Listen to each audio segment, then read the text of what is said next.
Welcome, Irene. I'm with Irene Yachbes. She's the Mentor Project's Chief Product Officer, but Irene has also been in the tech field for more than 18 years. Let me tell you a little bit about Irene.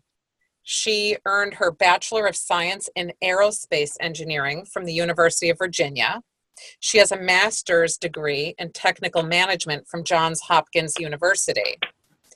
And as a spacecraft engineer at the Johns Hopkins University Applied Physics Lab in Maryland, she performed integration, testing, and launch site support for 4 spacecraft that studied the Earth's atmosphere, planets, and comets. She also worked on the Messenger mission to Mercury. She was the lead engineer for all electrical wiring of the spacecraft. And following this, Irene became the director of business development at Honeybee Robotics, working with world-renowned scientists and engineers. She brought in tens of millions of dollars of research and product development funding for robotics products. And with the support of her friends and mentors, Irene decided to create the first grassroots mentor project makerspace in her home on Long Island for her son Eric and his friends. So Irene, welcome. This is Hi, exciting to Debbie. get to Thanks for talk to having me. you. Absolutely. Irene, you have such a diverse, amazing background. Can you tell me a little bit about the mission to Mercury?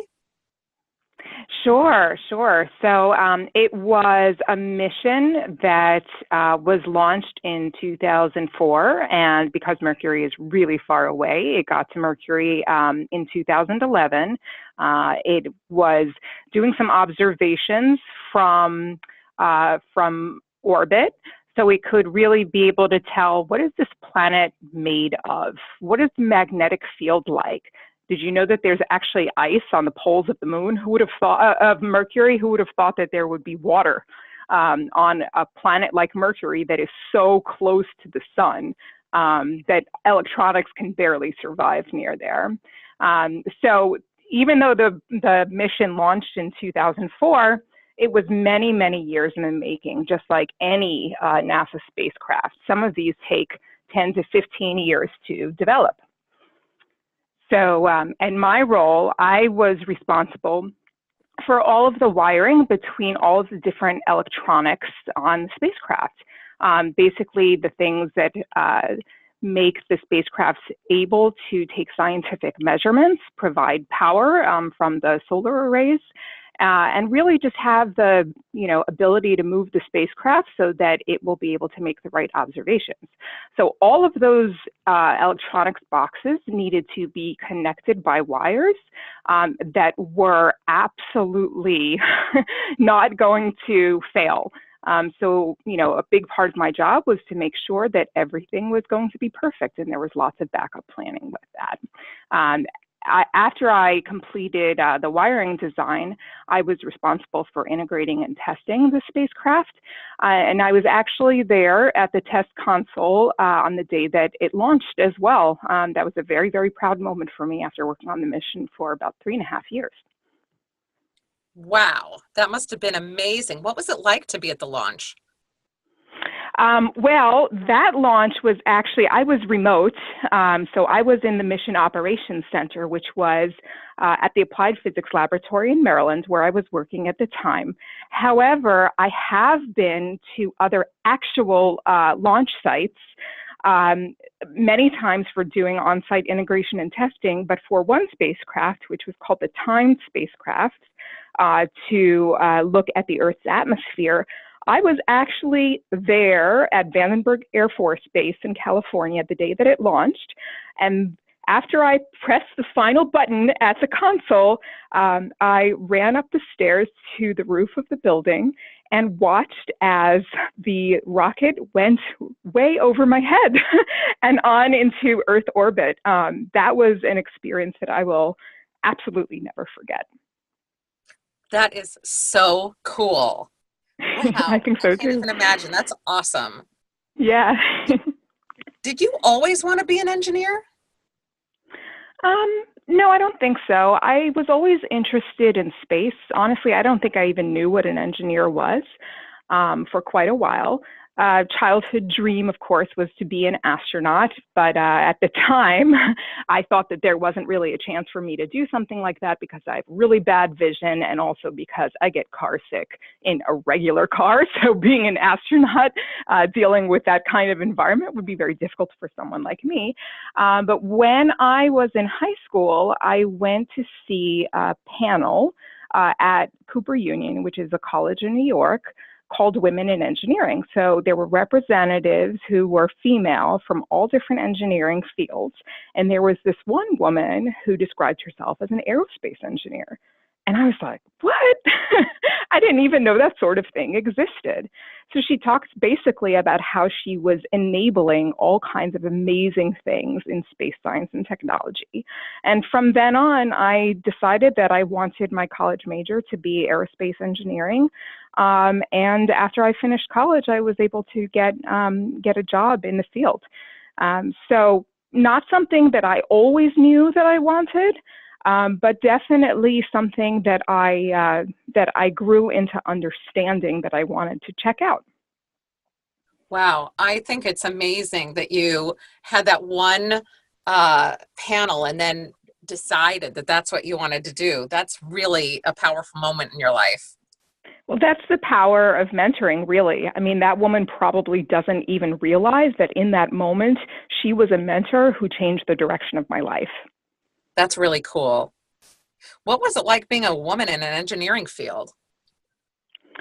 Um, so when I was in college, I was in University of Virginia that actually had a kind of a larger population of women than most engineering schools in the country. So most engineering schools have about 10% women. My engineering school had 25% women, and in particular, the aerospace department had a little bit higher, maybe 40%. It was a very small department. So, for the most part, I feel like I was very comfortable in engineering school. I had lots of like-minded friends. And when I had my first job out of college, if I'm going to be honest, I can say that it was a little bit of a weird experience.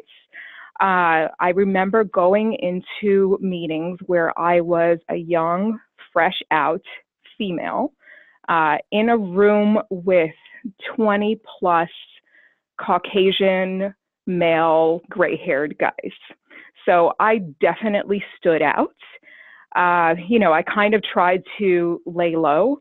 So that was, initially a difficult experience for me.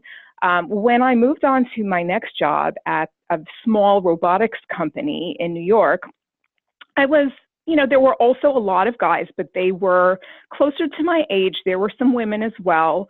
And it was just more of a, young, accepting atmosphere. So I felt very comfortable there. And, the role that I was in was a bit more seasoned. So I really felt like I had more power over my situation. It was a really fun place to work. I was there for 9 years. Oh, very cool. You're not doing engineering now. What are you doing now? Well, I'll kind of tell you a little bit of a story about how I how I changed roles. It was a long process. So when I finished working at the Applied Physics Lab 4 years out of college, I went over to Honeybee Robotics and I took a role which was business development. And the kind of work that I did there helped me understand things that I'm even more interested in.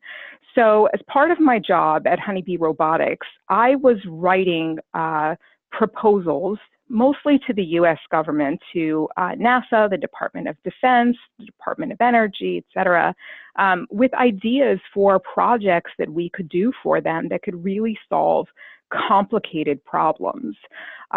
So in doing so, I was able to talk with scientists and engineers and do a lot of research and really get closer to what is the problem that we're trying to solve. When I was an engineer, I was more in details and I wasn't really quite as aware of, for example, what it was the mission to Mercury was for. When I was at Honeybee Robotics, I was very, very much involved with that and got to think about crazy things like drilling into planets, other than Earth to see what they're made of so that we could learn more about our universe and where we come from. So that was pretty amazing. And I realized from then on that it was important for me to be closer to the problem that we were trying to solve.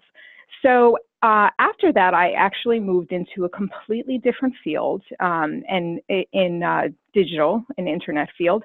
And the work that I was doing there was project management and also getting really close to our customers' needs. So I was there for a few years at a company named Sunday Sky, and now I'm at a company named Convene, and I work in their innovation department. So they do a lot of activity in co-working.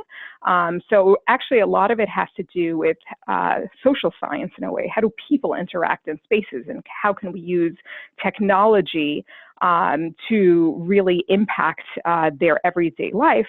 And as part of the innovation group, what I do is a lot of research to understand what the needs are. I talk with people one-on-one, I research things online, and then we have brainstorming sessions and we prototype things, and we just try out crazy things until we see the kinds of things that will work. My particular thing that I really bring to the group is that I know technology very well. I have a long history of work in technology, and so they found that to be very valuable. The thing that really is in common is, I guess, how you solve problems and the scientific method. So it's all about being curious, so asking questions about why your environment is the way it is, not making any assumptions at all. And then coming up with a hypothesis, so an idea, why is something the way that it is and how can we make it better?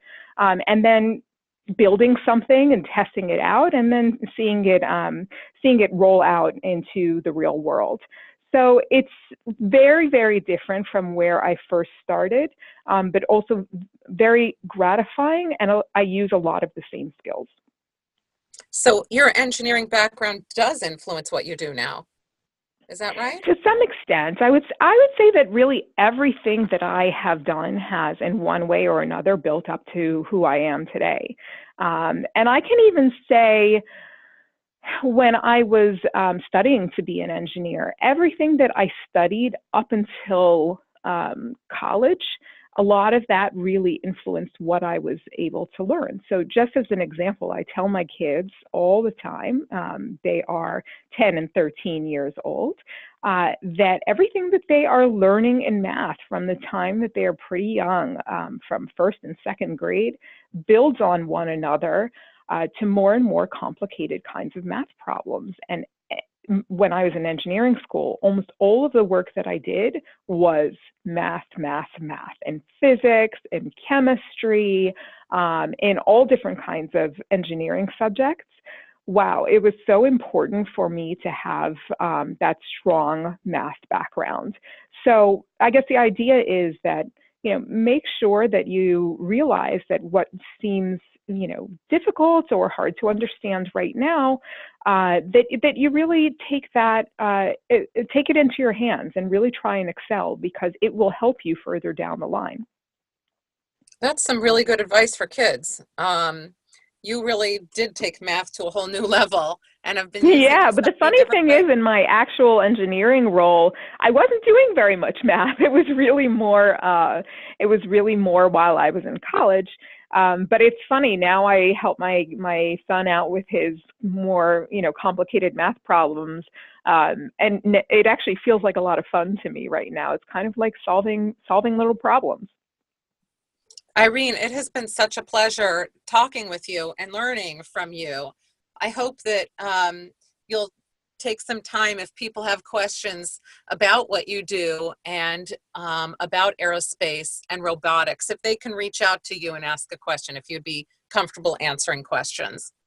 Yes, of course. I'd be happy to. Wonderful. Well, thank you so much. Thank you, Debbie. Have a good day. You too.